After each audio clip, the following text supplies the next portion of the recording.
Siguro mahigit 30 minutos na akong nakaupo sa gilid ng CR namin.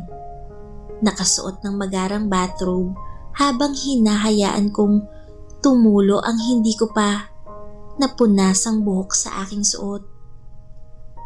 Naiinitan na ako pero hindi ko pa rin magawang tumayo para lumabas ng CR na yun. Alam kong may nag-aabang sa akin sa labas ng pinto ng CR. Nakahiga marahil sa aming kama habang nanonood ng TV. Tumayo ako nang maramdaman ang ngawit sa aking mga paa. Tinungo ko ang salamin at pinagmasdan ang aking sarili. Hinawi ko ang basang buhok ko. Pinagmasdang mabuti ang aking maputlang mukha. Walang bahid ng kahit na anong kulirete sa mukha. Maganda ako. Yun din ang sabi ng lahat ng nakakasalamuha ko. Matangos ang aking ilong. Malalim ang aking mga bilugang mata at may biloy ako sa kanang pisngi.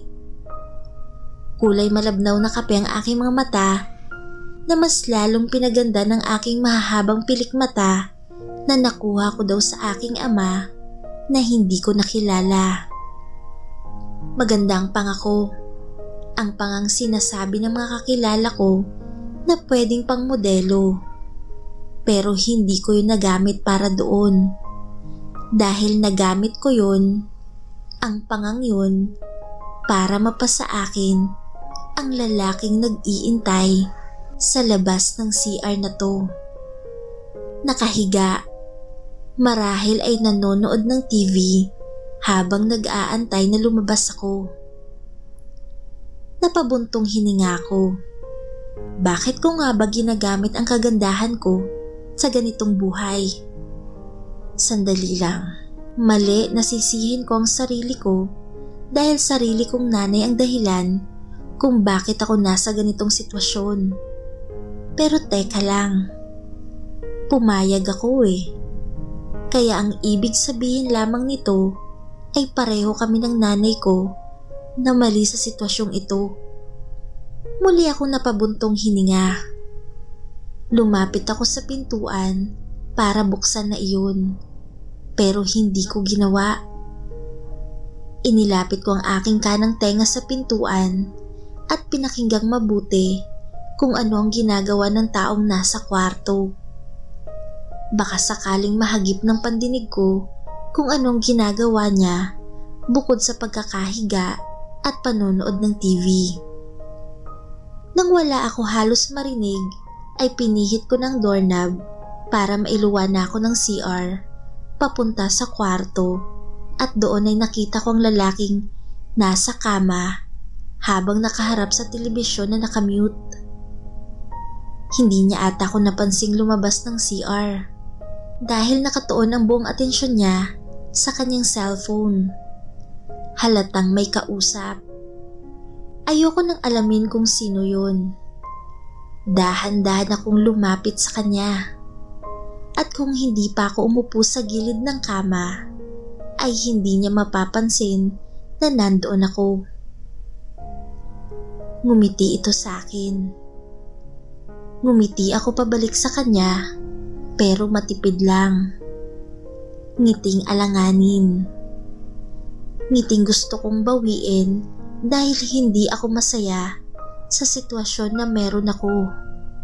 Pero wala na akong magagawa dahil nandito na ako. Hinawakan nito ang aking kamay at inangat sa kahinalikan habang nakatitig pa din sa akin. Umiwas ako ng tingin. Memoryado ko na ang mukha niya sa tagal na naming nagsasama. Oo, nagsasama kami pero hindi ako ang asawa ng lalaking ito. Siya si Pablo, 56 years old at isang may kayang negosyante na nakilala ko kung saan ako ibinenta ng nanay ko. Oo, ibinenta ako ng nanay ko. Ako si Kathy at ipapakilala ko sa inyo ang bentahang naganap sa pagitan namin ng ina kong si Eva. Bata pa lang ako ay alam kong mahirap na kami ng nanay ko. Nasanay ako na laging itinutulog na lamang ang aking gutom. Nasanay na ako sa lasa ng sardinas na tutubigan para dumami at lalagyan na lamang ng asin kapag nasobrahan sa tubig. Nasanay na rin ang sikmura kong kumain ng mga panis na ulam na hinihingi ng aking nanay sa kapitbahay. Sabi ng kapitbahay namin, kailangan na naming ubusin ang tira-tira nila at huwag nang ipaabot kinabukasan dahil mapapanis na yun. Pero hindi naniwala si mama. Sinusubukan niya na ipaabot pa kinabukasan pero nasisira na ito. Kapag ganun na ang nangyayari, nakikita ko ang panghihinayang sa mukha ni mama. Kung sana naniwala lang siya sa kapitbahay namin na wag na ipaabot kinabukasan ng ulam na binigay nila. Kung hindi sana niya kailangang tipirin ang ulam na bigay nila para umabot pa kinabukasan, edi hindi sana yun masisira at tanging basurahan ang makikinabang. Nakakalungkot. Sa ganitong buhay ako pinalaki ng nanay ko. Sa ganitong buhay ako nasanay. Pinatibay ng kahirapan ng sikmura naming pareho. Mas matibay pa nga ata kaysa sa mga dagang nasa estero. Sa totoo lang ay hindi naman ganito ang buhay namin noon, sabi ng mga nakakakilala kay mama. May nakapangasawa raw na Canadian si mama. Yun ay ang aking ama. Bago ako mabuo sa mundong ito, ay may maliit silang negosyo. Nagpapautang daw sila sa mga empleyado ng isang mall. Magandang kinalabasan ng negosyo nila, pero hindi rin yun nagtagal dahil kailangan bumalik ng aking ama sa Canada dahil nagkaroon ng problema sa kanyang papeles at kung ano-ano pa. Ang sabi niya sa aking ina ay babalik ito. Pero naghintay ng matagal ang aking ina pero hindi na nagpakita pang aking ama. Sising-sisi ito kung bakit hindi niya sinabi sa aking ama na buntis na ito.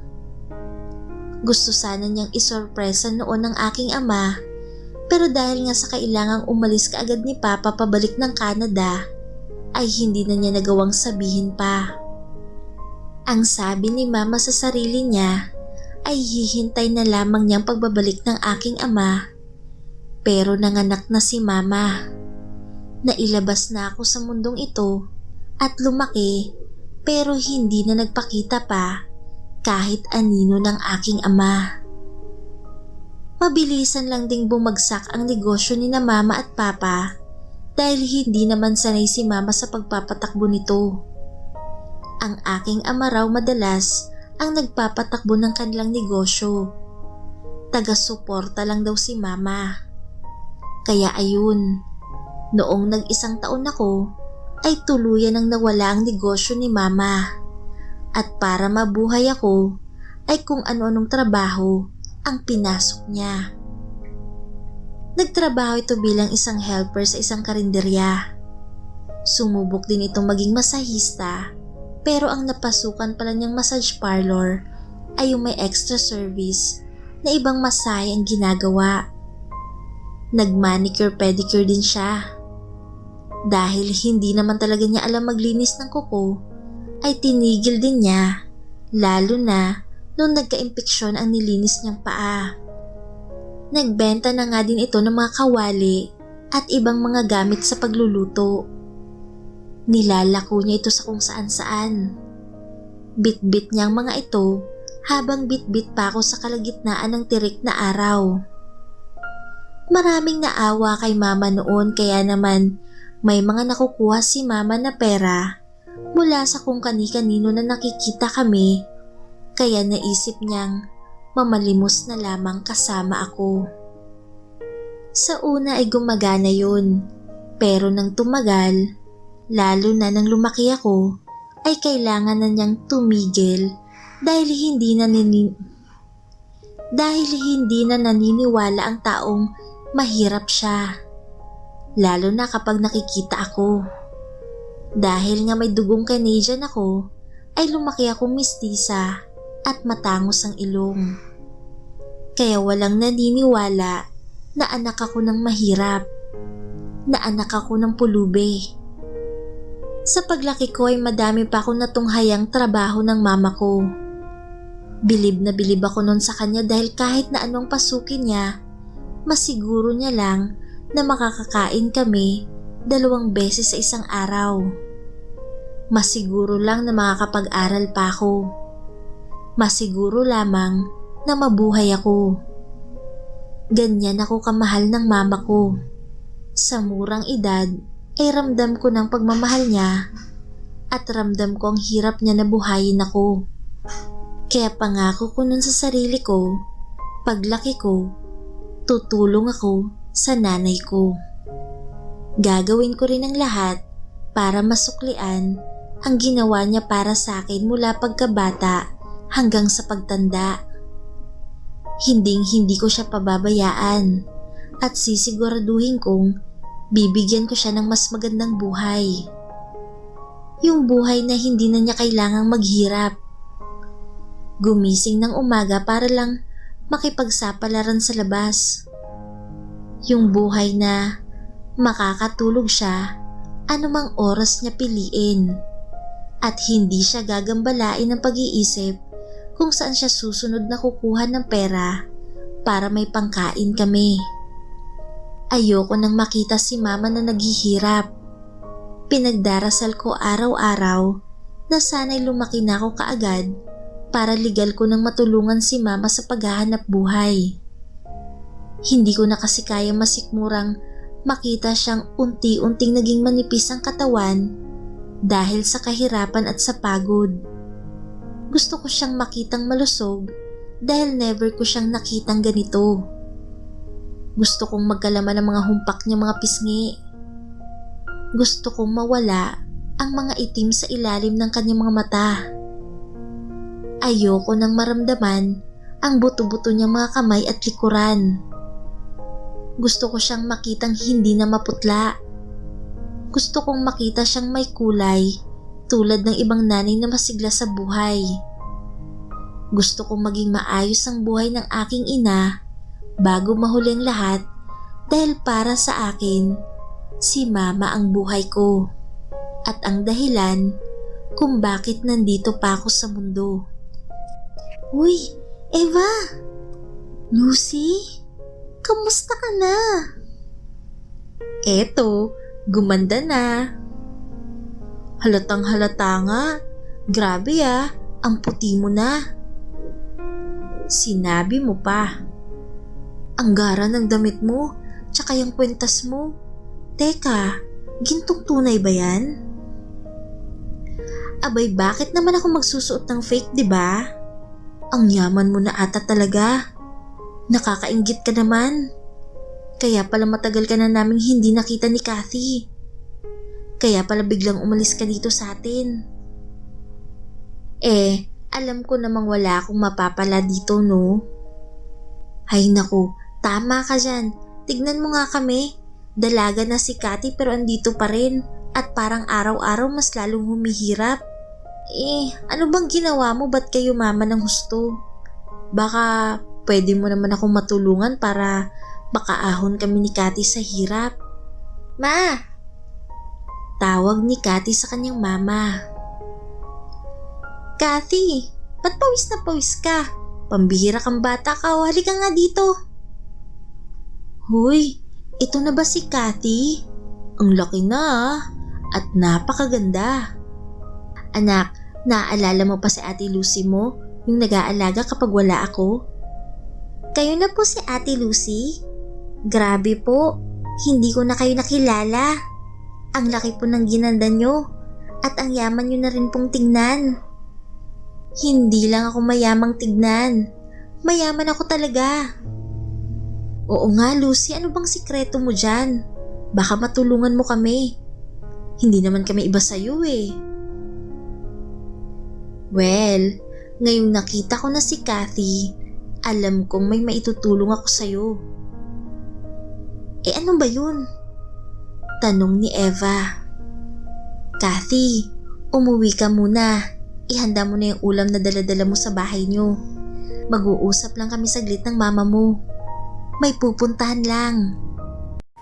Hindi ko nalaman kung saan nagpunta sina Mama at Ate Lucy noon. Hindi ko rin alam kung anong pinag-usapan nila. Basta ang alam ko lang ay pamadaling araw na nang bumalik si Mama. Nagising pa ako noon at pinaghanda ko siya ng makakain, pero ang sabi niya ay wala daw siyang gana. Sinubukan kong makipagkwentuhan sa kanya, pero tumanggi ito. Hinawakan pa nga nito ang mukha ko at pinagmasdang mabuti. Paulit-ulit niyang sinasabi na ang ganda-ganda ko. Mabuti na nga lang daw ay nakuha ko ang itsura ng aking ama at hindi sa kanya na walang kahit na anong ganda sa katawan. Naninibago ako sa mga sinasabi ni Mama. Hindi ko alam kung dahil kay ito sa naging pag-uusap nila ni Ate Lucy. Nahiya naman akong tanungin kung ano ba ang pinag-usapan nila kasi alam kong ayaw na ayaw ni Mama na nakikisaw-saw ako sa usapang matatanda. Kaya hinayaan ko na lang. Sa paglipas ng mga araw at buwan, napapansin ko ang panayang pag-aalaga sa akin ni Mama. Inaalagaan naman niya ako dati pero triple ngayon na akala mo isa pa rin akong sanggol. Binilhan ako nito ng lotion, makeup at bagong damit. Ang sabi ko ay huwag na niyang gawin yun dahil sayang lang yung pera. Ang sabi niya ay may extra naman daw siyang kinita kaya okay lang. Para daw maranasan ko ang ibang nararanasan ng mga nagdadalaga. Lagi niyang pinapaalala sa akin na bago ako matulog ay kailangan kong maghilamos gamit ang sabon na pinili niya para mapanatiling makinis ang aking kutis. Pinapaiwas din niya ako sa mga matatabang pagkain at matatamis. Gusto pa niya na mag-exercise ako at sumali doon sa mga nag-exercise sa parke para gumanda pa raw ang hubog ng katawan ko, lalo na ngayon na nagdadalaga ako. Pinabawasan din ito ang aking kanin. Tinatanong ko kung bakit parang sabi niya ay mahal na raw ang bigas kaya umuon na lang ako. Sana nga iyon lang ang dahilan, pero nang tiningnan ko siya, ay alam kong meron pang mas malalim na dahilan. Mabilis lumipas ang panahon at tuluyan na akong naging dalaga. Nung sumapit ako sa edad na 18, ay tuwang-tuwa si Mama. Sa wakas, yun ang narinig ko sa kanya. Ang iniisip ko noon, kaya siya natutuwa, ay dahil may makakatuwang na siya sa paghahanap buhay. Gagawin ko naman talaga yun. Sabi ko nga, ay pag nasa legal na akong edad, ay tutulong ako kay Mama. Kaya kung anong saya niya noon, ay masaya na din ako. Isang gabi habang inaayos ko ang resume na ipapasa ko sa mga fast food na balak kong pagtrabahuan, ay dumating si Mama at maraming daladala. Nilapag nito yun sa mesa at isa-isang nilabas at ipinakita niya sa akin. 3 napakagandang bestida na maigsi, 2 sapatos na may heels at makeup. Meron din itong pabangong nilabas. Tinanong ko kung saan ito kumuha ng pera para mabili lahat ng mga yun. Paano ba naman kasi? May kamahalan yon at alam kong di niya kakayaning bumili base sa kinikita ni Mama sa pang-araw-araw. Pero ngumiti lamang ito sa akin at sinabing bigay lahat yun ni Ate Lucy. Lumang damit daw ng anak na dalaga ni Ate Lucy. Mas matanda lang ng 5 taon yun sa akin. Naaalala ko pa kung sino siya. Tinatanong ko yung pabango, make-up, at doon ay sumagot si Mama na inutang daw niya yun sa kakilala niya na nagbebenta noon. 2 gibs naman daw kaya kayang-kaya niyang bayaran. Napapailing na lamang ako sa kaitinuloy ang pag-aayos ng resume at nang mapansin yun ni Mama ay pinatigil niya ako. Hindi ko raw kailangang gawin yun. Nalilito ako sa mga sinasabi at inaakto niya pero hindi na ako nagtanong pa. Pinatayo niya ako at pinapunta ng CR para maghilamos at maglinis ng katawan. After noon ay sinabi na niya sa aking matulog na ako dahil marami pa kaming gagawin kinabukasan. Akma kong tatanggi dahil bukas ko balak maghanap ng trabaho pero hindi ko nagawang magsalita dahil tinulak na ako ng marahan ni Mama papunta sa CR para makapaglinis at hilamos na at para masimulan ko ng pagpapahinga. Sa kagustuhan nga ni Mama ay sumama ko sa kanya isang Sabado ng gabi. Pinasuot nito sa akin ang damit na bigay ni Ate Lucy. Hapit na hapit yun sa aking katawan. Hindi ako sanay sa ganun. Kaya naiirita ako pero nakita ko kay Mama na tuwang-tuwa ito. Hinayaan ko na lang. Pinasuot naman sa akin ito ang kulay itim na mataas ang heels. Sobrang tangkad at halos mabuwal na ako sa unang pagkakasuot ko pa lamang. Hindi talaga ako sanay sa ganito. Sinabi ko naman yun kay Mama. Sanay ako sa maong t-shirt at sandals pero sadyang mapilit si Mama kaya wala din akong magawa. Halos isang araw ako nitong pinaglakad-lakad sa buong bahay gamit ang heels para masanay daw ako. Nakailang tapilok ako noon pero di ako pinatigil ni Mama hanggat hindi ako nasasanay sa suot kong heels at nang makita na nitong maayos na akong maglakad ay pinaupo ako nito sa harapan ng tukador na may salamin at tinulungan na mag-makeup. Nakailang bura kami sa mukha ko. Namumula ng balat ko sa kakakuskus ng panyong basa kapag nagkakamali kami sa pagpahid sa binili niyang makeup.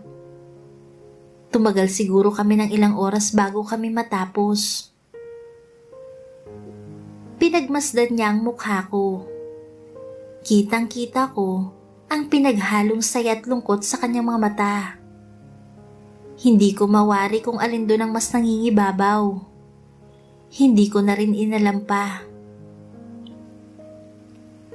Nang makita niya akong maayos na, ay hinila na niya ako palabas para pumunta sa sinasabi niyang lugar kung saan daw sila nagpunta ni Ate Lucy. Dinala ko ni Mama sa mamahaling hotel. Hindi ko alam kung paano siya nakapasok doon at kung paano kami pinapasok. Basta may binulong lang si Mama doon sa isang lalaki at hinayaan na kaming tumambay doon sa isang bar. Umorder si Mama ng alak pero hindi yun pinagalaw sa akin. Display lang daw. Nagtataka ako noon kay Mama pero hindi ko alam kung bakit hindi ko magawang magtanong sa kanya. Matapos ang ilang minuto ay iniwan ako nito sa bar. Ang bilin niya ay wag daw akong aalis doon. Pinigilan ko ito pero ang sabi niya, 1 o 2 oras lang daw siyang lalayo sa akin. Tinatanong ko siya kung bakit pero ayaw nitong magsalita. Basta hinawakan lang nito ang braso ko at tumingin sa akin. Mabilis itong umalis at nagtungo sa dulo ng hotel kung saan ay natatanaw niya pa rin ako. Hindi ko alam kung anong gagawin ko noon. Hindi ko alam kung paano palilipasin ang 2 oras na sinasabi ni Mama na hindi alam kung anong susunod na mangyayari. Hanggang sa natapos ng 2 oras na yun at nakita kong lumapit sa akin si Mama. Habang nasa biyahe kami ay tahimik si Mama at halata ang lungkot at galit. Hindi ko alam kung bakit. Mahirap nang tanungin sa ganoong sitwasyon. Sana bukas ay sabihin na nito sa akin ang kadahilanan kung bakit kami tumambay sa hotel na yun habang suot ang maiksing damit at mataas na heels habang punong-puno ng kolorete ang mukha ko. Paulit-ulit kaming bumabalik sa hotel na yun. Paulit-ulit nag-aayos bago pumunta doon. Paulit-ulit kaming tumatambay at umu-order ng alak at sa huli ay hindi ko naman iniinom at paulit-ulit ding umuuwi ng walang nangyayari. Ewan ko ba sa nanay ko kung bakit hindi pa to napapagod. Nakikita ko naman na halos mawalan na siya ng pag-asa pero sige pa rin siya ng sige. Paulit-ulit akong nagtatanong sa kanya kung bakit ba kailangan naming tumambay doon sa hotel na yun. Pero paulit-ulit na iling lang ang sagot nito sa akin na sa huli kinapaguran ko na ding tanungin siya. Bahala na si Mama kung anong plano niya, kung bakit kami laging nandoon. Susunod na lamang ako dahil gusto ko siyang mapasaya at kung ito lamang ang paraan, sige, susunod ako sa kanya.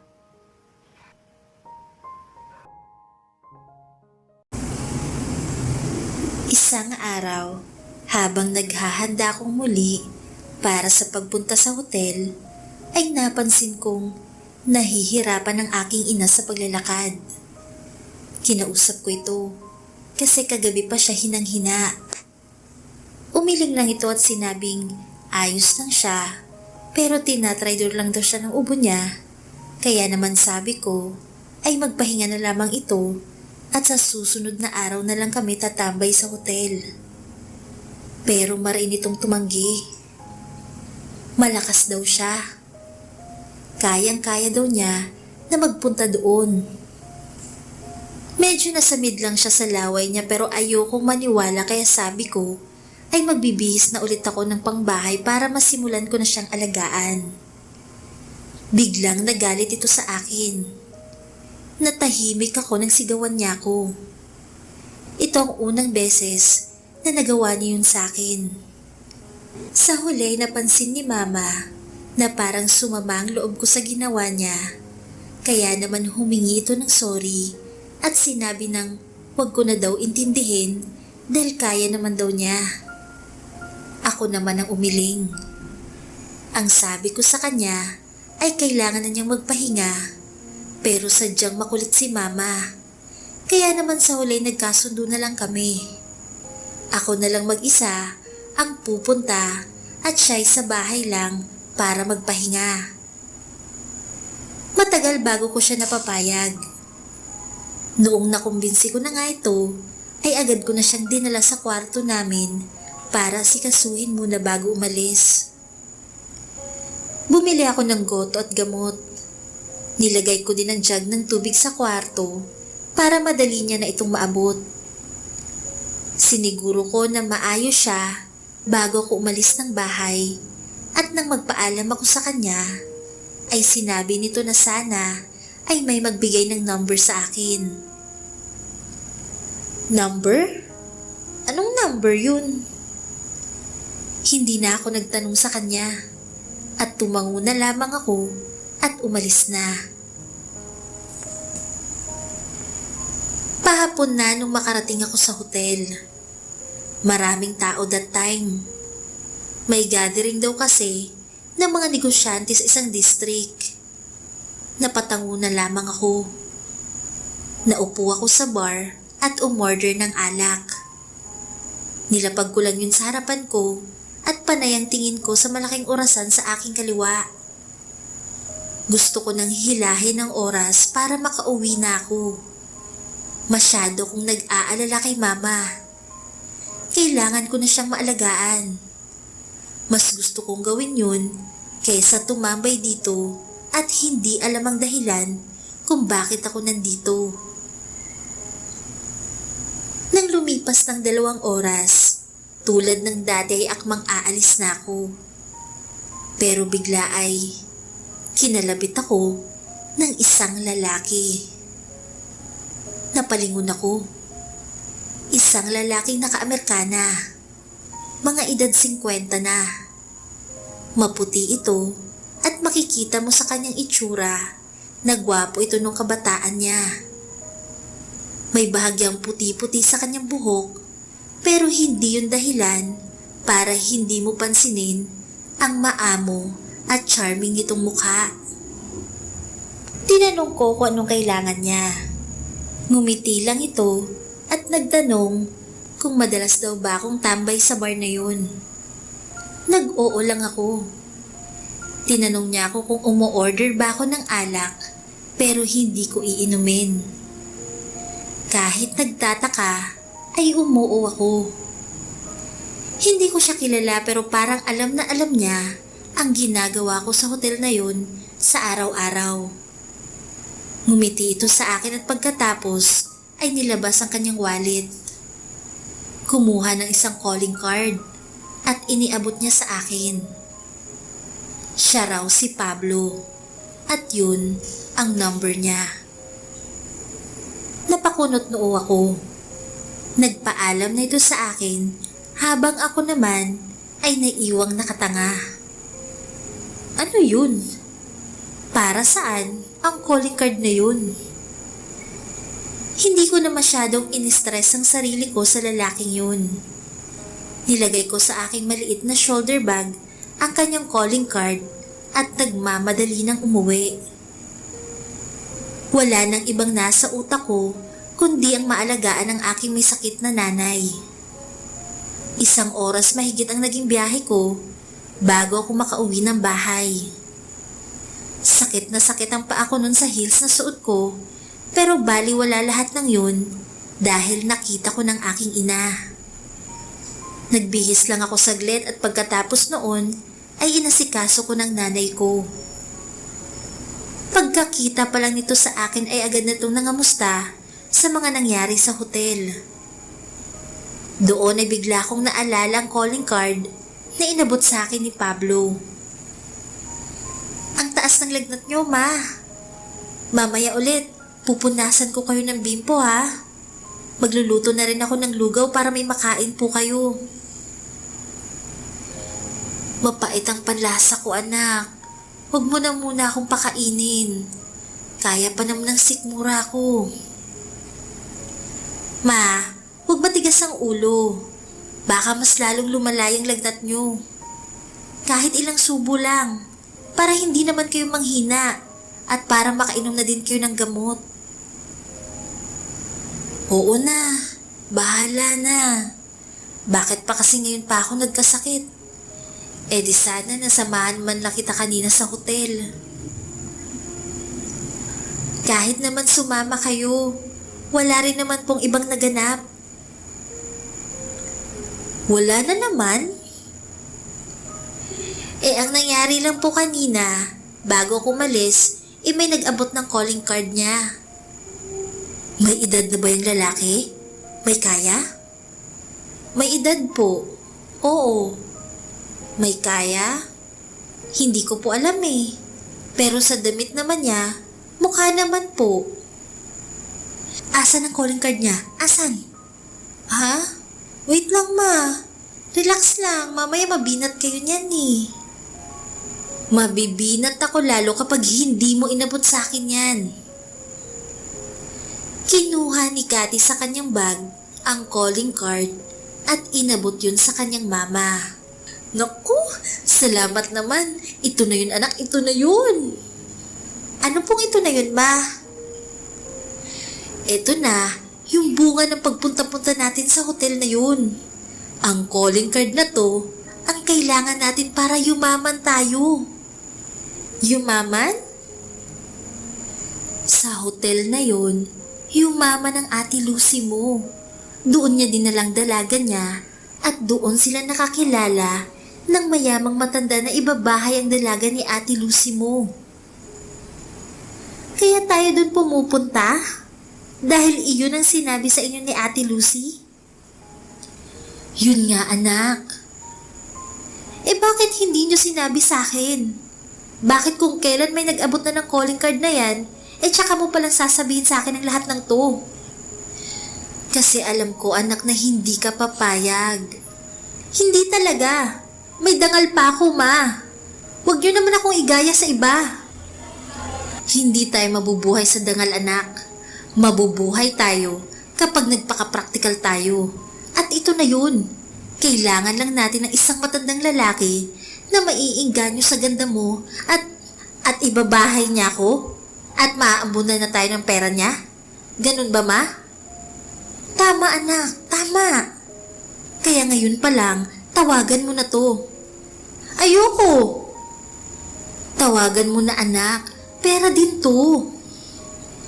Ganun na ba talaga tayo kakapos? Para kailanganin natin gumamit ng ibang tao? Ma, ayoko. Anak, pagod na ako. Pagod na ako sa paghihirap. Gusto kong maranasan na 3 beses tayong kumain sa isang araw. Makabili ng mga gusto natin. Yung hindi lang dahil kailangan natin. Mangyayari pa din naman yun, ma. Konting tiis lang. Kailangan ko lang makapagtapos ng pag-aaral. Tapos isasabay ko yun sa pagtatrabaho sa fast food. Mabilis lang ang panahon. Kapag nakapagtapos na ako, maghahanap ako ng mas magandang trabaho para makakain tayo ng 3 beses o higit pa sa isang araw at makakabili na din ng mga gusto natin. Ma, magtiwala ka. Pero ito ang pinakamadaling paraan. Hindi mo na kailangan magtapos ng pag-aaral kahit hindi ka na mag-aral. Gusto ko pang mag-aral, ma. Gusto kong makapagtapos. May pangarap po ako. Pero paano naman ang pangarap ko para sa atin? Gusto kong maging maginhawa ang buhay natin. Mahina na ako, tumatanda na. Ipagkakait mo ba sa akin to? Ang tagal-tagal kong naghirap mula nang iniwan tayo ng ama mo. Alam mo yan. Tapos ito lang ang hiling ko sa'yo. Ngayon lang ako humiling sa'yo pero hindi mo pa ako kaya pagbigyan.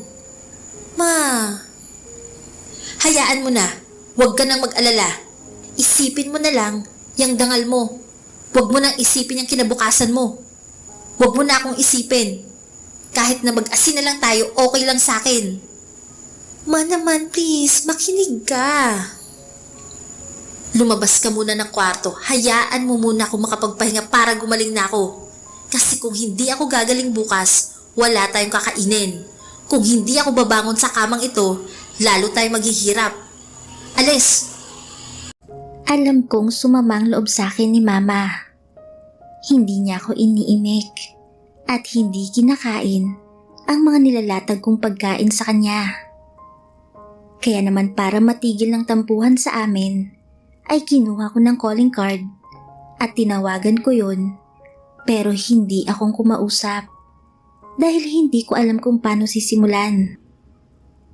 Inabot ko yun kay Mama para siya nang makipag-usap kay Pablo. Nang malaman nga niyang tinawagan ko, ay tuwang-tuwa at hinalikan pa ako nito sa pisngi bago kinuwang cellphone sa akin. Lumabas ako ng kwarto para hindi marinig ang usapan nila. Ayokong marinig ang usapan nila. Nang matapos ang pag-uusap nila ay lumabas si Mama sa kwarto at saka ko pinuntahan at niyakap. Maghanda na raw ako at bibili kami ng bagong damit at imimit namin si Pablo. Dumating nga ang araw ng pagkikita namin sa wakas ni Pablo. Binilhan ako ni Mama ng mas maigsing damit kumpara sa mga damit na isinusuot ko noon. Mas lalo akong hindi naging komportable sa suot kong yun. Kinakabahan ako noon, pero si Mama, excited naman.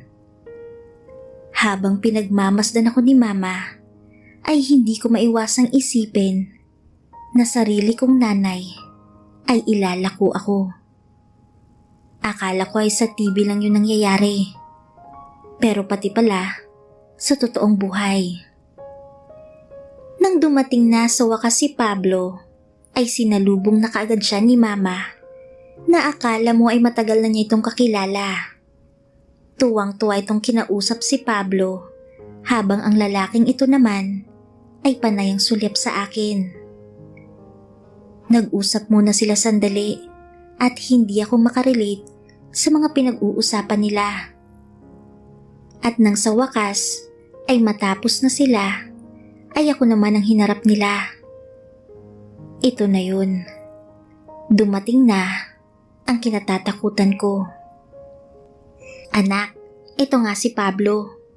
Nabanggit niya na ang ganda-ganda mo daw. Nasabi na ba sa'yo ng mama mo ang plano namin para sa'yo? Sabi ni Pablo.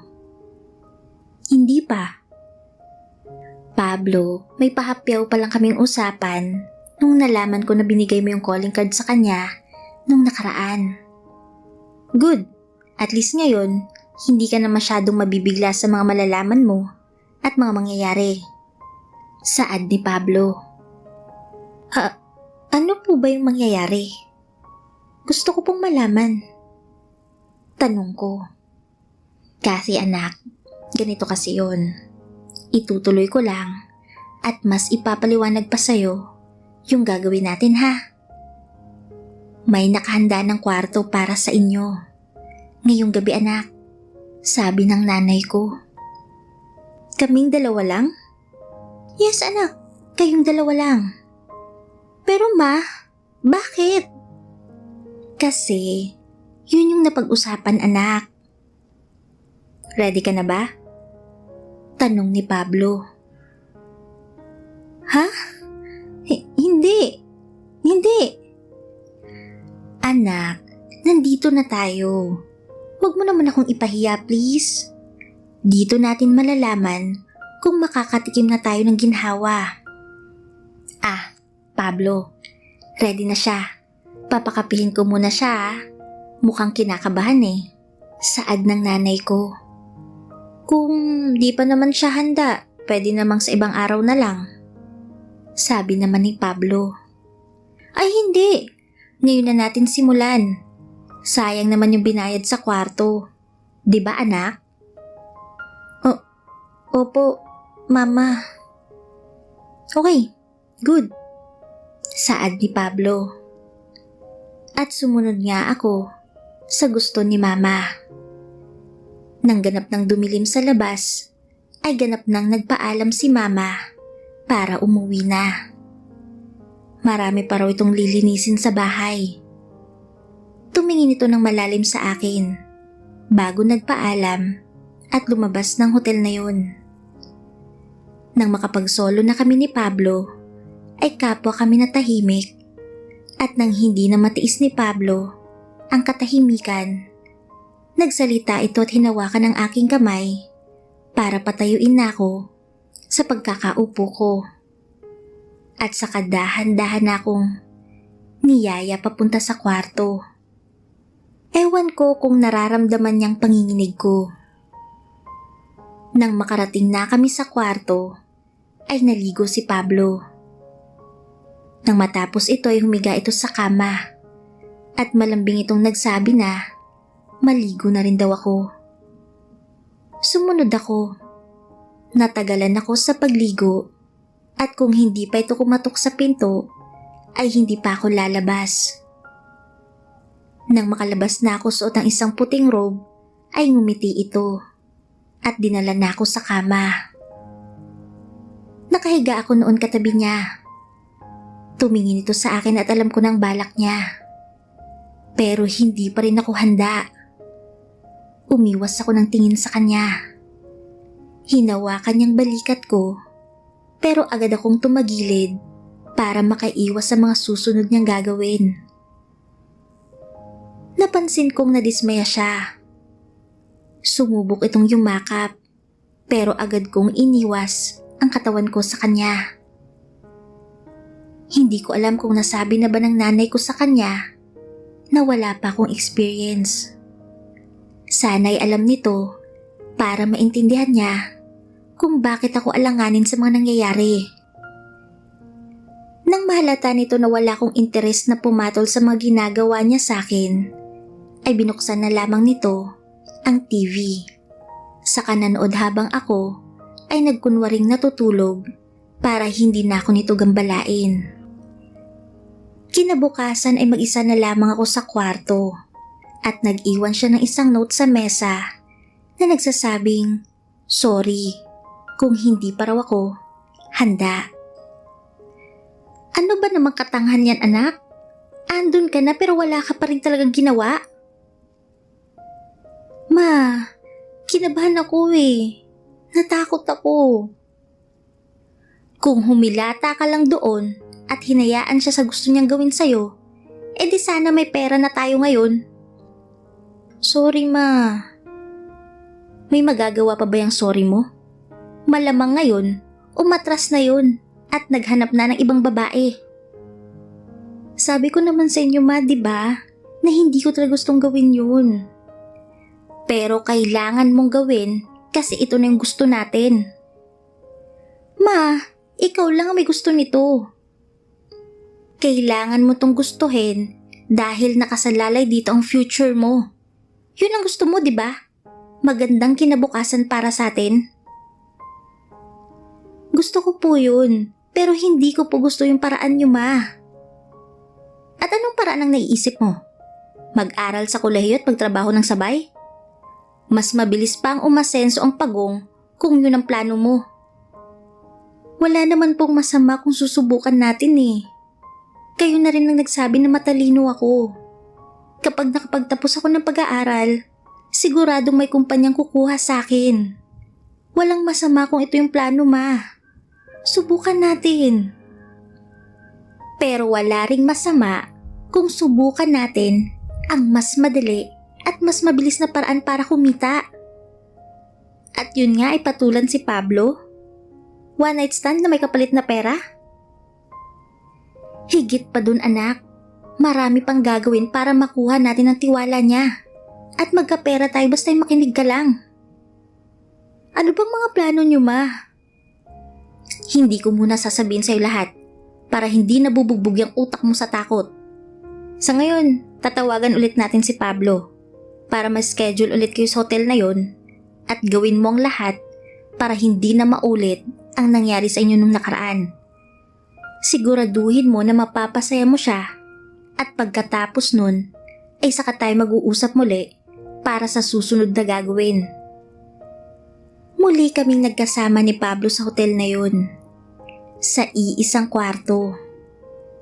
Hindi tulad nung nakaraan, ngayon ay may nangyari na sa amin.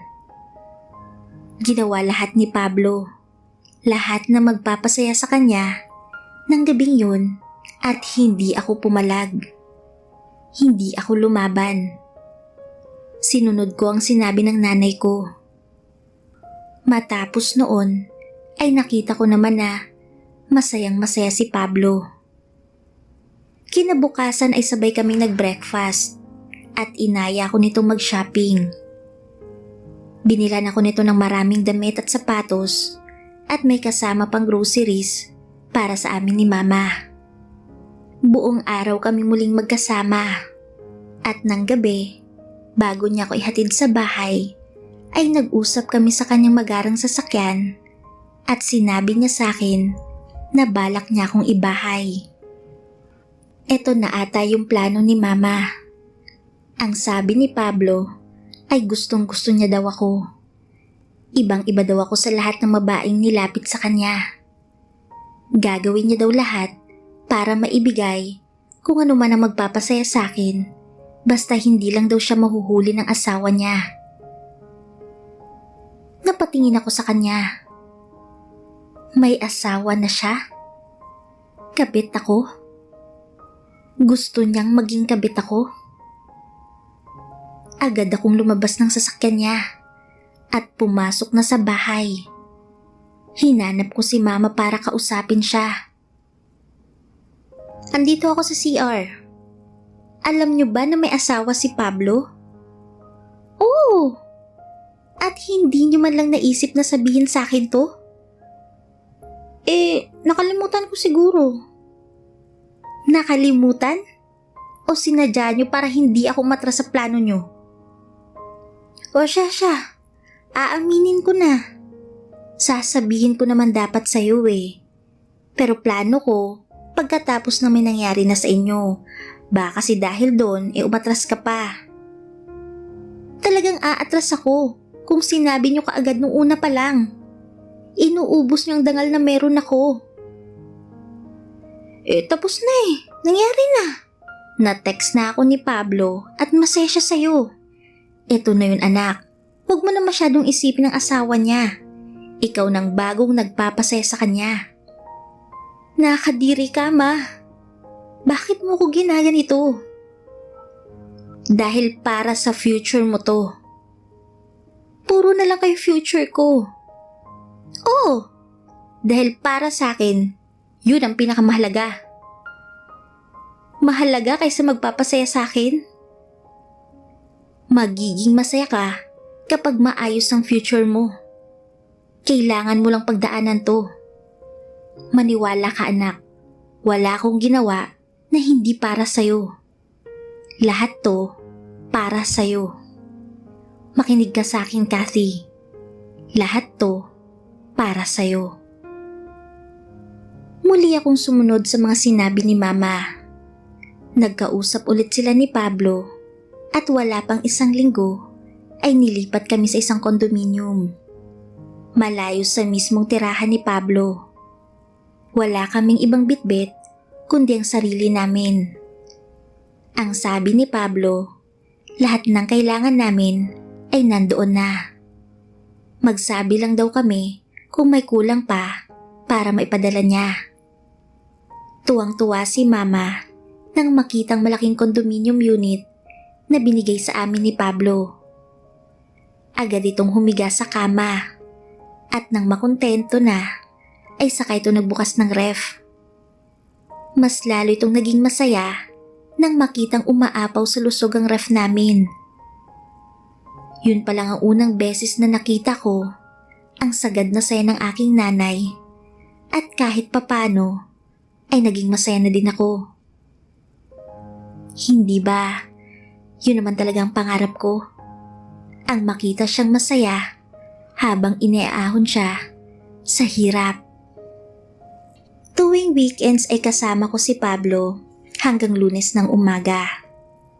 Kapag nandun si Pablo, nag-check-in si Mama sa isang hotel na malapit lang sa isang kondominium para makapagsulo kami ni Pablo. Nakasanayan na namin ang ganong klase ng setup. Nakasanayan ko na to. Nakasanayan ko nang maging kabit. Mabait naman si Pablo kaya naman hindi ako nahirapang pakisamahan siya. Sa totoo lang, lagi itong nakikinig sa mga sinasabi ko at lahat ng gusto ko. Kahit hindi ko sabihin ay ibinibigay niya. Ang sabi niya ay gusto lang daw niyang maging masaya dahil gustong-gusto niya ako. Kapag ganito na ang ginagawa at sinasabi niya, ay medyo gumagaan ng loob ko. Hanggang isang araw, hindi ko na namalayan na nahuhulog na ako sa kanya. Pero alam kong hindi ako pwedeng mahulog ng todo dahil nga sa kabit ako, and at the end of the day, ay uuwi pa rin ito sa asawa niya at maiiwan ulit ako na mag-isa. Kaya nga sinusulit ko ng araw na kasama ko siya para maiparamdam na na-appreciate ko lahat ng ginagawa niya para sa amin ni Mama. Pinagluluto, minamasahe, pinapakinggan at inaalagaan ko siya. Hindi dahil ito ang gusto ni Mama, kundi ito ang gusto ko dahil unti-unti na nga ay nahuhulog ng loob ko sa kanya sa paglipas ng panahon. Umalis na si Pablo? Kaalis lang po. Kumain ka na ba, Ma? May natira pa po ako niluto ko. Papainit ko na lang sa microwave. Nako, hindi na. Kumain na ako sa labas kanina. Kamusta naman kayo? Okay lang. Ganun pa rin. Kabit pa rin at kailangan niyang umuwi sa asawa niya. Bakit parang nasasaktan ka dyan?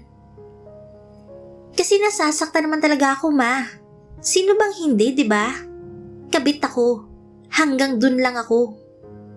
Di magpabuntis ka. Ano? Alam mo, naisip ko lang wala to sa plano, uunahan na kita. Maganda siguro kung magpapabuntis ka sa kanya para alam mo na, mas malaki yung ibibigay niya sa'yo na sustento at hindi lang yan. Forever na siyang nakatali sa'yo kahit kabit ka lang. Kasi nagkabunga na kayo Yun lang naman naisip ko. Seryoso ka ba, Ma? Gusto mo na maglabas ako ng walang kamuang-muang na bata sa mundong to? Para makaranas ng hindi buong pamilya at pagmamahal? Seryoso ba kayo, Ma? Huwag ka na magalit. Naisip ko lang naman yun. At least anak, alam mong hindi na siya kakawala sa'yo. Kasi may responsibilidad na siya sa'yo. At saka diba, pangarap niyang mag-anak talaga. Hindi maibigay sa kanya ng totoong asawa niya. At ano, Ma? Kapag nabigay mo yun sa kanya, baka ikaw na yung mahalin niya at hindi ng asawa niya. Maibibigay na niya sa'yo yung atensyon at pagmamahal na kailangan mo. Kasi ikaw ang nakapagbigay sa kanya ng anak na pangarap niya. Pag-isipan mo ng mabuti, anak. Paano ang asawa niya? Wala na tayong pakialam dun. Ang gagawin lang natin, ikaw ang pupwestong reyna ng buhay ni Pablo kapag nagkaanak ka na. Itsapwera ng legal wife pag ganun ang nangyari.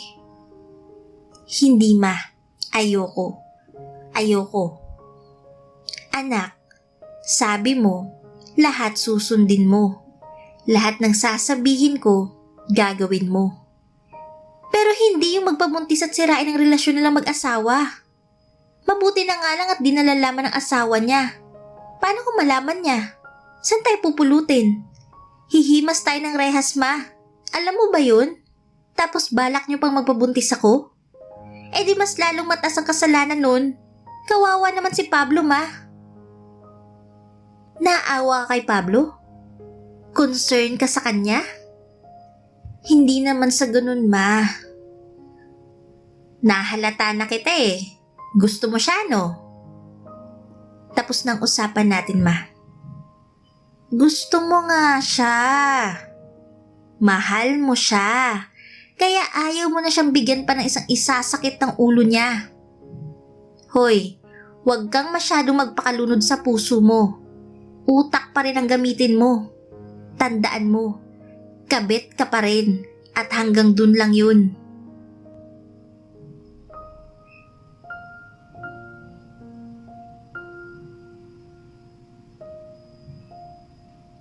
Pasensya ka na kung ngayon lang ako nakarating. Birthday kasi ng biyanan ko. Di ako pwedeng basta-basta umalis. Okay lang yun. Sanay naman ako na pinupuntahan mo lang kapag nakakatakas ka sa kwadra ng asawa mo. Bakit ka naman ganyan kung makapagsalita? May dalaw ka ba? Hindi ako nakikipagbiroan Alam mo, feeling ko gutom ka lang. Gusto mo magpa-deliver na lang tayo dito ng food? Bakit? Ayaw mong lumabas tayo? Alam mo naman ang sitwasyon, di ba? Hindi tayo pwedeng makita ng iba. Kailangan natin mag-ingat. Kasi kabit ako ganon. Ay, kabit kita, pero gusto kita. Mahal kita, alam mo yun. Pero kabit pa rin ako. Pero mahal kita. Pero mahal mo rin ang asawa mo. Hindi naman siguro mawawala yun kasi asawa ko na yun ano pang ginagawa ko dito sa buhay mo kung hindi rin naman pala mawawala yung pagmamahal mo sa asawa mo? Pag-uusapan ba natin to ulit? Bakit? Hindi na ba pwede? Diba, napag-usapan na natin to. Akala ko klaro na tayo sa sitwasyon natin. Habang tumatagal, nagiging malabo na ulit ang lahat. Kaya gusto ko ulit linawin. Baka sakaling tanggapin na ng sistema ko ang lahat ng sinasabi mo. Please, Kathy. Sobrang stress na yung inabot ko ilang araw na. Sa negosyo hanggang sa amin ng asawa ko. Pati ba naman dito yung makakaranas pa ako ng stress? Kaya nga ako pumupunta sa'yo para mawala ang inis at pagod ko. Tapos ganyan ka pa? Kasalanan ko bang maramdaman ko to? Babae ako. Malamang nasasaktan ako sa sitwasyon ko. Lalo na't mahal na kita. Mahal din naman kita. Pero hanggang kailan tayo magiging ganito? 2 taon mo na akong tinatago. Hanggang kailan ako makukontento sa ganito? Alam ko mahirap, Kathy. Pero sana, maintindihan mo na hindi ganun kadali ang hinihiling mo. Hiwalayan mo ang asawa mo. Ano? Ang sabi ko, hiwalayan mo ang asawa mo. Klaro na ba sa pandinig mo? Alam mong hindi ko pwedeng gawin yun, hindi ba? Kasi ano? Kasi alam mo namang nakasalalay ang sustento nyo ng nanay mo sa negosyo ng asawa ko. Eh di magtatrabaho tayong pareho. Magsisimula ulit tayo. Sanay na ako sa hirap. Kayang-kaya ko na yun. Huwag kang mag-alala. Pero ako, hindi sanay. Hindi ako sanay sa hirap, Kathy. Kaya sorry kung hindi ko kayang ibigay sa'yo ang hiling mo. Umalis ka na. Hayaan mo muna akong mapag-isa. Pero andito na ako eh. Nakapagpaalam na ako sa asawa ko na nasa Tagaytay ako for a conference at sa Lunes pang uwi ko. Eh di sabihin mong hindi natuloy. Hindi yun maniniwala. Eh di sabihin mo nag-away kayo ng kabit mo. Baka doon maniwala. Umalis ka na. Pagkasara ng pintuan, ay umiyak ako ng todo. Sobrang sama ng loob na pinaghalong hiya at inis ang naramdaman ko ng mga oras na yun. Kung dati tanggap ko ng pagiging kabit, pero ngayon ay parang hindi na, lalo na nang napatunayan ko talaga na may nararamdaman ako para kay Pablo. Lalo na noong napatunayan ko sa sarili ko na hanggang dun lang ako. Puntahan niya lang ako kapag kailangan niyang takasan ng magulo at nakasanayan na niyang mundo. Puntahan niya lang ako para may bagong makasiping at mawala ang kanyang stress. Puntahan niya lang ako kapag kailangan at kapag gusto niya. Yun lang ako. Kabit lang kasi ako. At paano ko ito ipaiintindi ngayon sa puso ko. Nakahiga lang ako nun sa kama at hindi naman masama ang pakiramdam ko, pero nangihina na ako sa kakaiyak at kakaisip sa naging pag-uusap namin ni Pablo. Nagulat na nga lang ako sa pagsapit ng hating gabi ay bumukas ng malakas ang pintuan. Lumabas ako para tignan yun at nakita ko si Mama. Nagalit na nilapitan ako at sinalubong na malakas na sampal. Nasisiraan ka na ba talaga ng tuktok? Tinawagan ako ni Pablo at sinabi niya ang pinag-usapan yung dalawa. Hindi ka na ba talaga nahiya sa mga pinagsasabi mo, Kathy? Hindi na ba talaga? Sinabi ko lang kung ano yung nararamdaman ko. Masama ba yung ganun, Ma? Oo, masama. Lalo na kung wala sa lugar. Gusto mo ba talagang mawala sa atin lahat ng pinaghirapan natin na to? Sa ating dalawa, ako lang ang naghirap para makapunta tayo sa ganitong sitwasyon. Sumasagot ka na. Nanunumbat ka pa. Sinasabi ko lang kung anong totoo, Ma. Sinasabi ko lang kung anong nararamdaman ko. Yang nararamdaman mo, yan ang kapapahamak mo. Kung gusto mong gawing tahimik tayo, Itiko mo yung bibig mo at pigilan mo yung nararamdaman mo. Naiintindihan mo ba ako? Hindi ko na kayo maintindihan, Ma. Huwag mo akong inaartehan ng ganyan, Kathy, ha? Huwag kang tatanga-tanga dyan. Tandaan mo kung ano ka. Kabit ka lang. Oo, kabit ka lang. Kung kailangang paulit-ulit kong sabihin to sa'yo para matauhan ka at malaman mo ang pwesto mo sa buhay na to, oo, uulit-ulitin ko. Kabit ka lang, Kathy. Kabit ka lang. Hanggang dyan ka lang at huwag kang aasa na tataas ka pa. Paano nyo nasasabi yan, Ma? Anak nyo ko. Kasi yun ang totoo, di ba? Yun naman ang gusto mong mangyari, di ba? Ang mailabas ang katotohanan. O ayan! Sinasabi ko na sa'yo ang katotohanan sa buhay mo. Kabit ka. Kabit ka lang, Kathy. Oo, kabit ako. Pero kayo ang dahilan kung bakit ako naging kabit. Pasalamat ka nga't ginawa kitang kabit. Kung hindi kita nilako kay Pablo, hindi magkakalaman niyang katawan mo. Matutulog kang gutom at hindi ka makakatikim ng mga pagkaing pangarap mong kainin simula pagkabata. Kaya huwag kang mag-inarte dyan. Matuto kang magpasalamat. Di salamat, Ma. At ginawa mo kong kabit. Kung hindi dahil sa inyo, siguro ngayon, nakahanap na ako ng lalaking single at mamahalin ako. At hindi paparamdam sa akin na may kahati ako. Salamat, Ma, ha?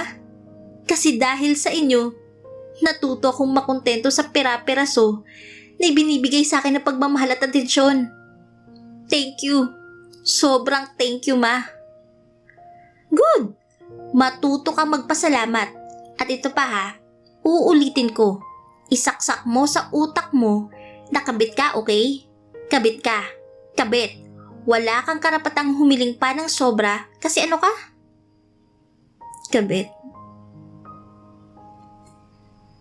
Hindi ako makapaniwala sa mga narinig kong salita na lumabas sa bibig ng aking ina. Ganito na ba siya kagahaman sa pera? At nagawa niya akong masaktan sa mga salita niya? Alam ko sa sarili ko na kabit ako. Pero yung paulit-ulit na banggitin sa'yo ng nanay mo, yung nanay mo mismo magsasabi sa'yo nito, ay parang dinudurog ang loob ko. Hindi ko na magawa pang umiyak noon. Mas lalong bumigat ang loob ko. Nagkulong ako sa kwarto nang umalis si Mama. Umaga na ako nakatulog noon at bago magtanghali ay nakatanggap pa ako ng tawag mula kay Pablo. Ayoko sanang sagutin dahil masama pa rin ang loob ko. Pero sa pagkakataong yun, siya lang ang alam kong magpapagaan ang loob ko. Nakakatawang isipin na kung sino pang taong dahilan kung bakit durog na durog ang puso ko, ay siya ring dahilan para gustuhin mong mabuo ka. Sinagot ko ang tawag niya. Sinubukan kong pakalmahin ang sarili ko para hindi na ito maramdaman kagagaling ko lang sa mahabang oras ng pag-iyak. Nagsorry ito at sinabing mali siya sa mga sinabi niya. Gusto niyang magkita kami noon. Naka-check-in lang daw siya sa malapit na hotel sa kondominium. Gusto niya raw akong makita dahil hindi siya sanay na hindi ako nakakasama sa mga ganoong araw. Naging marupok ako. Wala pang 20 minutos ay nakabukas na ang pintuan at andun siya para yakapin ako. At doon ay muling may nangyari sa amin. Para ipakilala sa akin na talagang mahal ako ni Pablo, ay dinagdagan pa nito ang mga binibigay niyang allowance sa akin. Kasama na dyan syempre ang supplies namin sa kondo at iba bang luho na hindi ko naman hiniling sa kanya pero ibinibigay pa rin niya sa akin. Dinagdagan niya rin ang araw na magkasama kami. Imbis na 2 araw lang, ay naging 3 araw na. Paminsan-minsan ay lumalabas na rin kami pero sa malayong lugar para hindi kami makilala ng mga tao. Kontento na ako sa ganon at sa tingin ko, at least ay naipaparamdam pa rin sa akin ni Pablo na kahit kabit ako, ay mahal pa rin ako nito.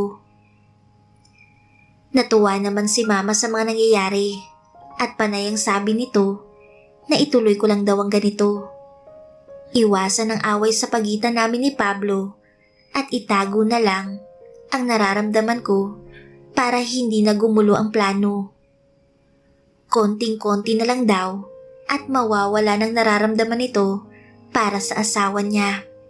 Konting-konti na lang daw at mapupunta na sa akin ang lahat ng pagmamahal ni Pablo.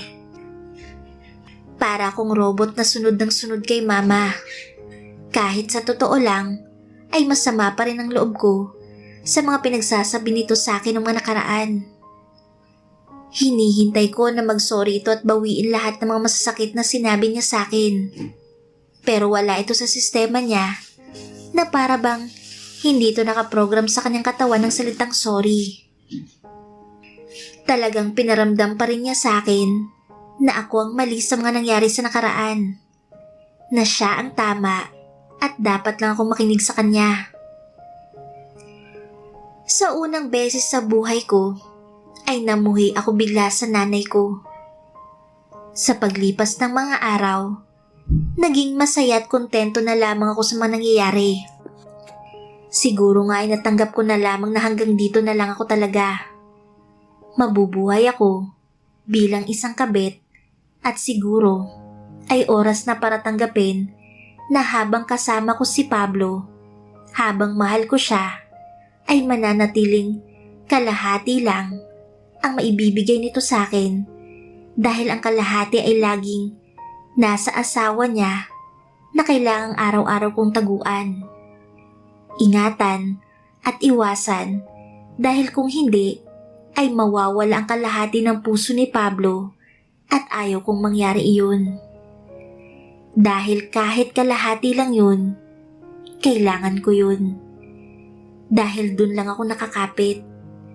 Dahil dun lang ako pwedeng umasa sa kalahating pagmamahal ni Pablo.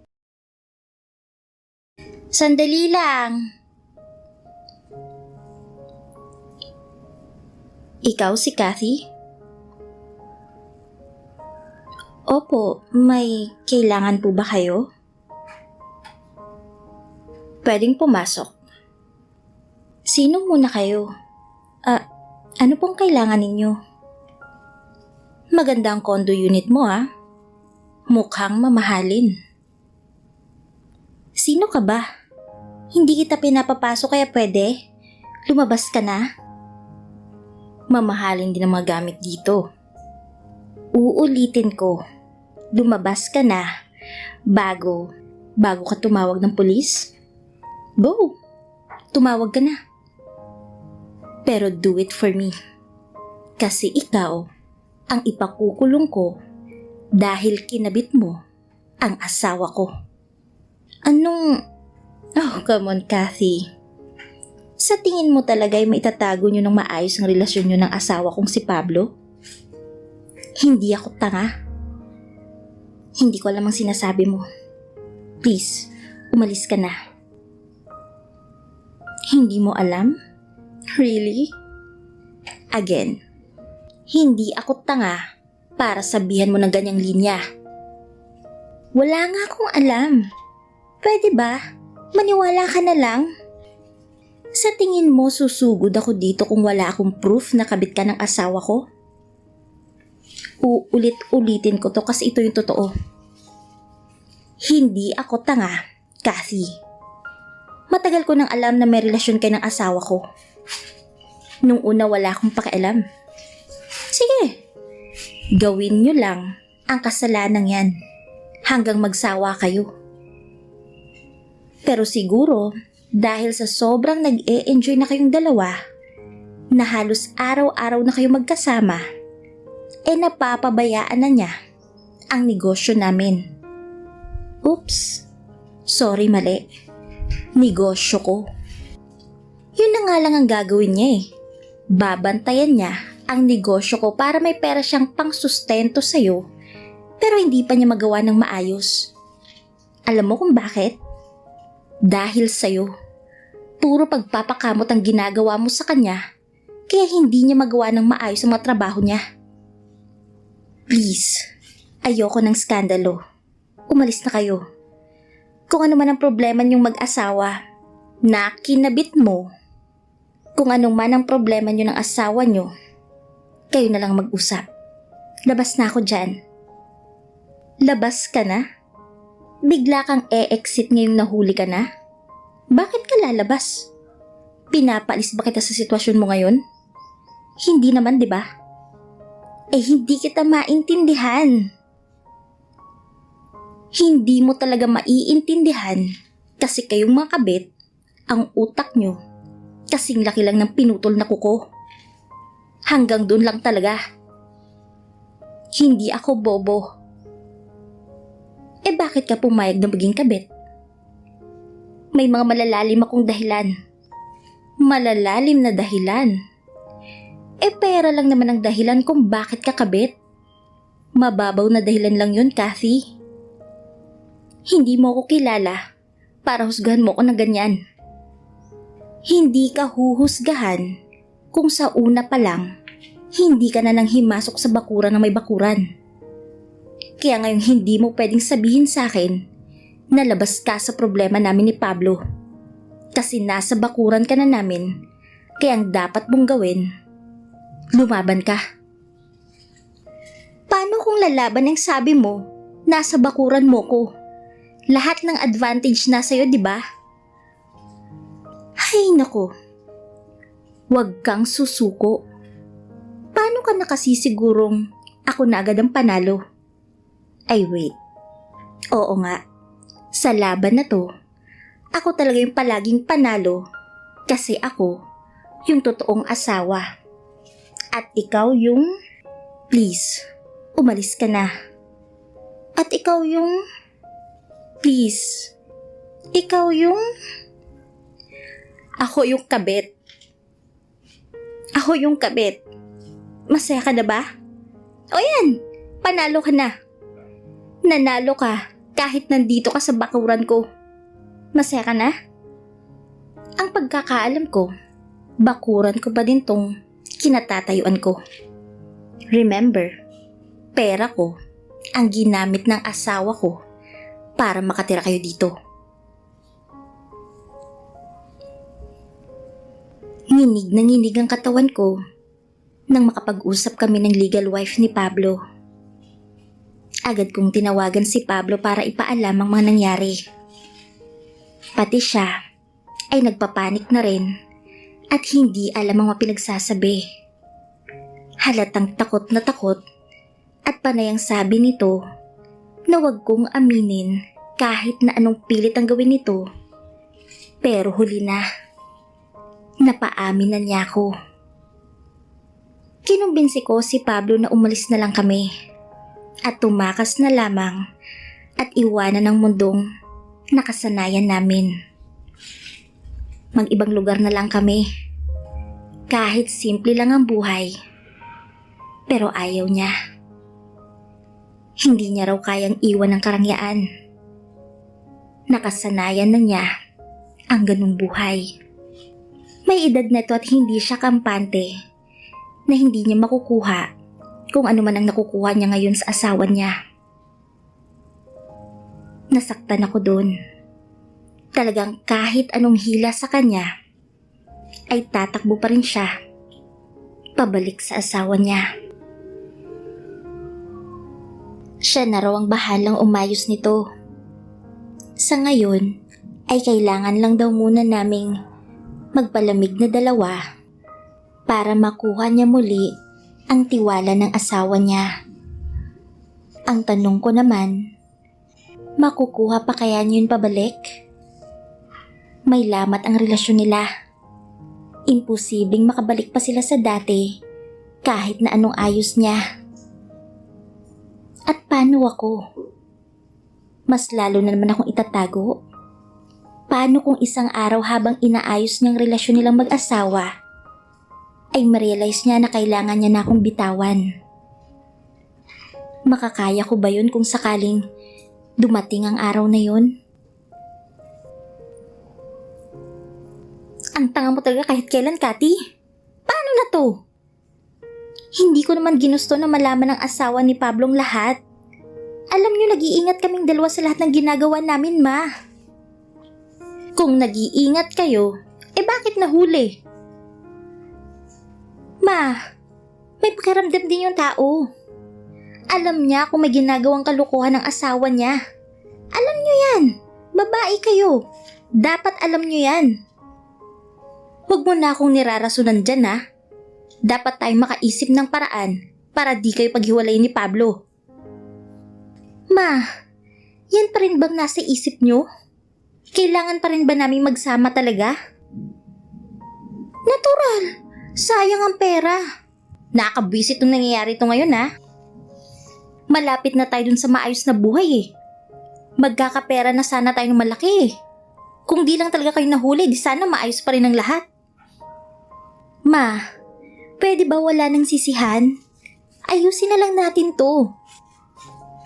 Paano nga natin to maayos? Hindi nga natin alam kung ano pang gagawin. At hindi pa natin alam kung anong next move ng asawa niya. Inaya ko si Pablo na magpakalayo-layo na. Iiwan na namin ang buhay namin dito. Nababaliw ka na ba? Alam mo bang kapag ginawa mo yan, maghihirap tayo. Ma, magtatrabaho kaming pareho. Kakayanin namin basta magkasama kaming dalawa. Walang magagawa yung pagsasama niyong dalawa, lalo na kung wala kayong pera. Alam niyo naman na nasa asawa niya ang pera tapos ilalayo mo si Pablo sa asawa niya? Anong gusto niyong gawin ko, Ma? Manatili kang kabit at manatili si Pablo sa asawa niya para mabigay pa rin sa atin ang mga kailangan natin. Gusto niyong maging kabit lang ako habang buhay, ganun ba? Oo, gusto kong maging kabit ka dahil dyan ka lang magaling. Wala ka na bang pwedeng marating kundi maging kabit? Pagpakatotoo tayo, dyan ka na magaling, di bakit di pa natin pagkakitaan, di ba? Ang baba na ng tingin niyo sa akin, Ma. Bakit ganun? Hindi naman tayo ganito dati, ah. Dati lagi niyong sinasabi sa akin na mataas ang pangarap niyo para sa akin. Na balang araw makakaahon tayo sa hirap kasi kaya nating diskartehang dalawa. Pero ngayon ako nang ginagamit niyo para makaahon tayo sa hirap. Ang selfish niyo naman, Ma. Sobra kayong selfish. Abay, bakit? Hindi ka ba nakikinabang sa mga ginagawa natin? Nakahiga ka sa magandang kama dahil sa pagiging kabit mo. Nakakakain ng sobrang sarap ng mga pagkain na dati, nakikita mo lang sa TV ng kapitbahay. Nakakasuot ka ng mga magagandang damit nang hindi amoy maduming basahan dahil sa pagiging kabit mo. Naisip mo ba yun? Oo, Ma. Naranasan ko lahat ng magagandang bagay na yan dahil sa pagiging kabit ko. Pero natanong niyo ba kung masaya ako? Masaya ako na kabit? Na laging pangalawa lang ako sa kanya? Na nasasaktan ako kapag oras na para bumalik sa asawa niya? Na natatakot ako na isang araw, hindi na siya pumasok sa pintuan na yan dahil na-realize na niya na dapat dun siya sa asawa niya at hindi sa akin nakabit lang. Araw-araw yan ang tumatakbo at nananakot sa utak ko, Ma. Pero natanong niyo ba yun? Hindi. Kasi wala kayong ibang nasa utak, kundi pera. Huwag mo akong aartihan ng ganyan, ha. Ina mo pa rin ako. At kung hindi dahil sa akin, patay ka na ngayon. Kaya kung may paggagawa man ako sa'yo, gawin mo bilang kabayaran sa pagpapalaki ko sa'yo. Huwag kayong mag-alala, Ma. Kung kailangan nyo na talagang singilin lahat ng gastos nyo sa pagpapalaki sa akin, babayaran ko yun. Pero sa tamang paraan. Yung paraan na may dangal pa rin ako. Kahit papaano't hindi yung gagawin nyo kung kabit. Babayaran ko kayo, Ma. Maghintay lang kayo. Mababayaran ko rin kayo. Mababayaran? Ikaw? Sa marangal na paraan? Baka inuuod na ako sa lupa pero hindi ka pa rin nakakabayad. Ganun kabagal yung sinasabi mong pagbabayad. Tiwalang-tiwala ka sa sarili mo na makakakuha ng pera sa marangal na paraan? Kung magpapakatotoo tayo, wala kang makukuha dyan. Kasi hindi ka sanay sa diskarte sa buhay. Kaya tanggapin mo na lang na sa pagiging kabit ka lang magkakapera. Sa pagiging kabit ka lang, magaling, kaya isaksak mo yan sa utak mo. Ano ka uli ha? Ma, please, wag naman pati ikaw. Ano ka ulit? Sabi ng ano ka ulit eh. Isa akong kabit. Good. Isaksak mo yan ng paulit-ulit sa utak mo kasi hanggang dyan ka lang at huwag ka nang umasa na aangat ka pa dyan. Ambisyosa.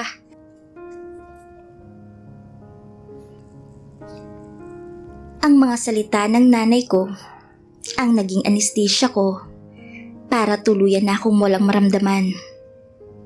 Sinubukan kong tawagan si Pablo pero hindi ito sumasagot.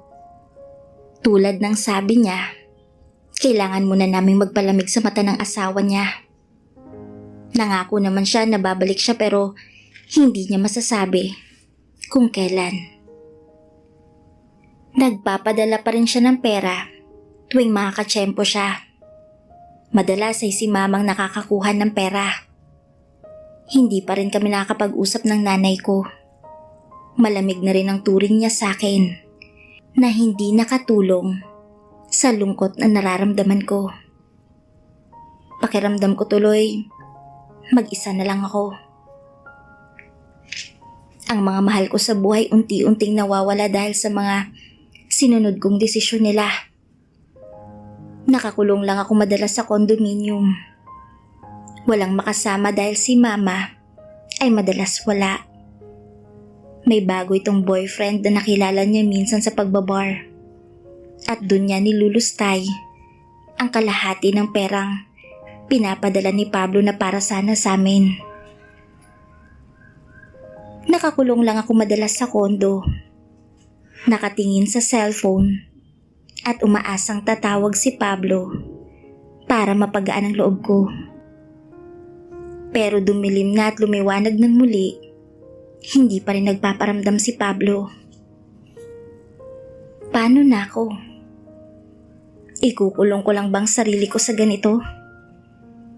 Makukontento sa paghihintay sa kanyang pagbabalik? Makukontento lang sa kung ano yung itatapon sa akin? Na parang alagang aso? Hindi ko alam kung ilang buwan akong ganito.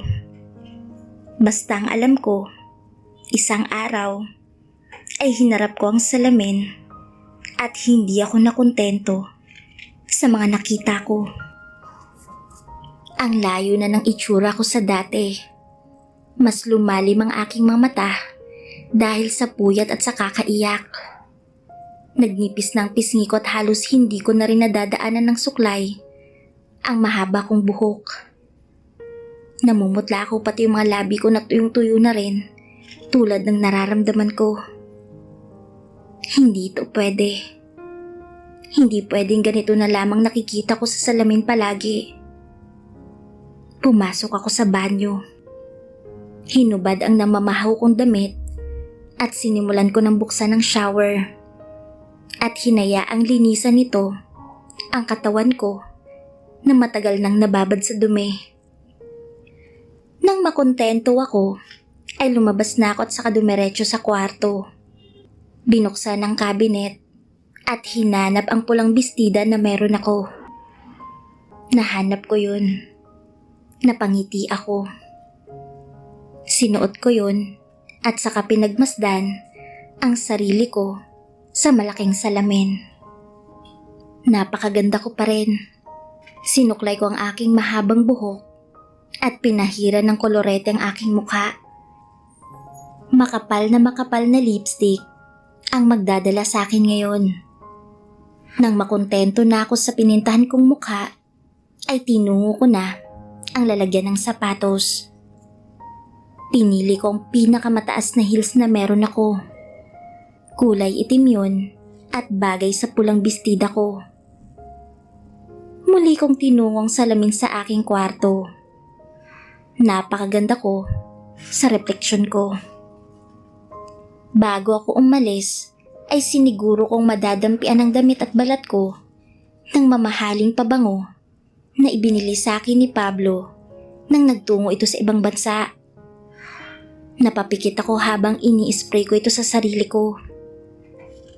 Nang makontento na ako, ay kinuha ko ng susi ng kondo at ang maliit na shoulder bag ko. Lumabas ako at nag-abang ng taxi. At nang makakuha na ako ng taxi, ay nagpahatid na ako kung saan nagsimula ang lahat. Sa hotel, kung saan kami unang nagkakilala ni Pablo. Sa hotel, kung saan napatunayan ko kung saan lang ako magaling. Ang maging kabit.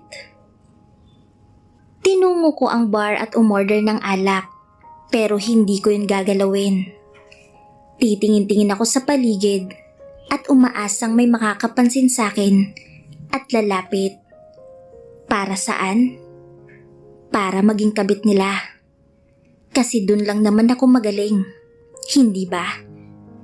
Ang maging kabit at wala na akong iaangat pa doon kasi yun naman ang sabi ng nanay ko. At pakiramdam ko ay tama siya. Hanggang doon lang ako. Napangiti na lang ako habang iniisip yun. Kung sakaling hindi na babalik si Pablo, siguro naman ngayon ay kapag ginalingan ko ay makakahanap ulit ako ng bago. Yung magbibigay ng kalahati ng puso niya sa akin. Makukontento na ako sa ganun kasi yun lang naman ang dapat asahan ng isang kabit na katulad ko. Hindi ako dapat umasa ng buo dahil nang minsan umasa ako sa ganun ay nasaktan lang ako. Ako si Kathy. Kabit ako. Matututo akong maging masaya sa ganito kasi dito lang ako pwedeng maging magaling. Yun ang sabi ng nanay ko. Ang nanay ko na hanggang ngayon pangarap ko pa rin bigyan ng magandang buhay. Kasi yun ang pangarap ko mula nung bata pa ako. Ako si Kathy. Sana maintindihan nyo kung bakit ganito ang pinili kong mundo.